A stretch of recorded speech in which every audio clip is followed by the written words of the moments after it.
computed on the basis of some normal output. But in general, actual output will not be equal to normal output, or rates of capacity utilization in general will not be equal to their normal level or fully, and therefore fully adjusted positions are normally not achieved.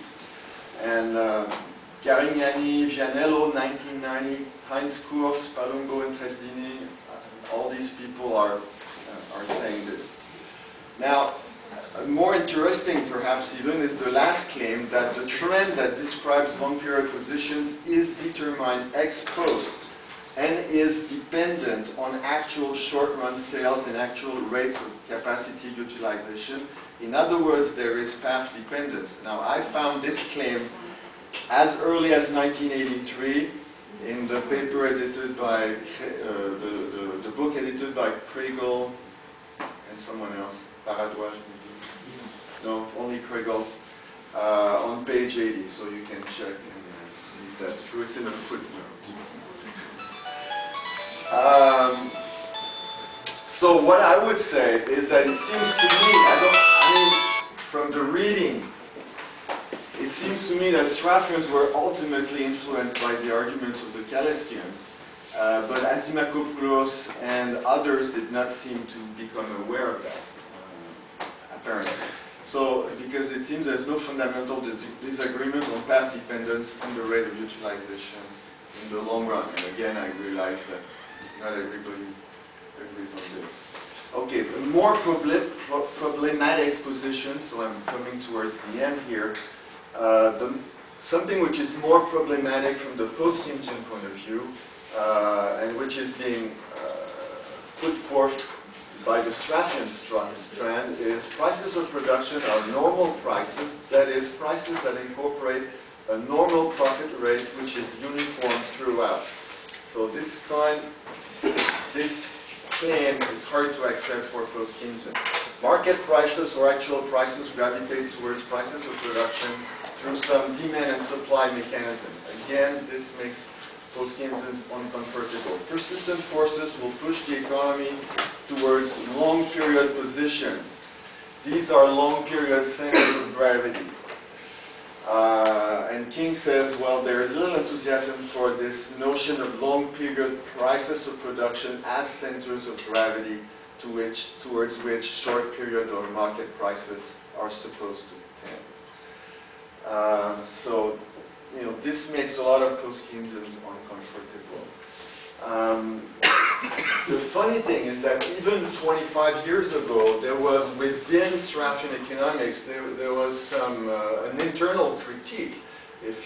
I went to the summer school in 1984. I have the paper that Bertrand Schiffel presented in 1984 with the blue and white and blue cover that all these papers had. And well, he argues in that paper that classical economics, but he never published it. I asked him, where is it in some more research? Sorry, one remark on the way, but demand and supply is a very ambivalent word. Certainly, I mean, a classical demand and supply, effective demands, but the gravitation is certainly not a question of a demand and supply as we generally understand. Well, that means ultimately the marginalist way. Yeah. But, okay, I'm quoting Schiffel. No, the others. He says, well, classical economists, but that means classical economists and Straffian economists sometimes adopt neoclassical conceptual tools for the analysis of supply and demand in individual markets, e.g. in the analysis of the gravitation of market prices towards prices of production, and are then led towards models of at least superficial similarity with neoclassical general equilibrium in consequence of the attempt to analyze the interdependence of the market. It follows that some of the work by modern classical economists on the convergence of market prices towards prices of production tends to undermine its own foundations by generating systems in which supply and demand are dominating forces. So you argue that with Bertrand.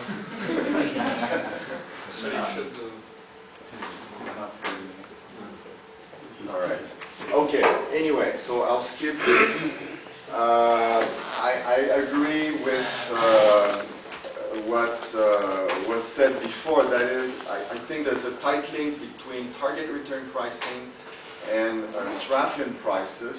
I think if we look at at what post-Keynesians do from that point of view, looking at and also the work done by Boggio on full cost prices, I think all of this is very close to Straffian prices. Okay, what did Roncaglia actually say in 1995 in contrast to what was attributed to him by Chiladar?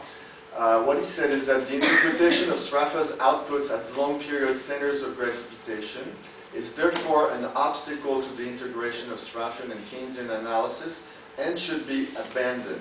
However, a different interpretation of the conceptual framework underlying Straffa's analysis is possible. A solid stream of non-neoclassical economics is already available. And so, we already more or less have the integration. So,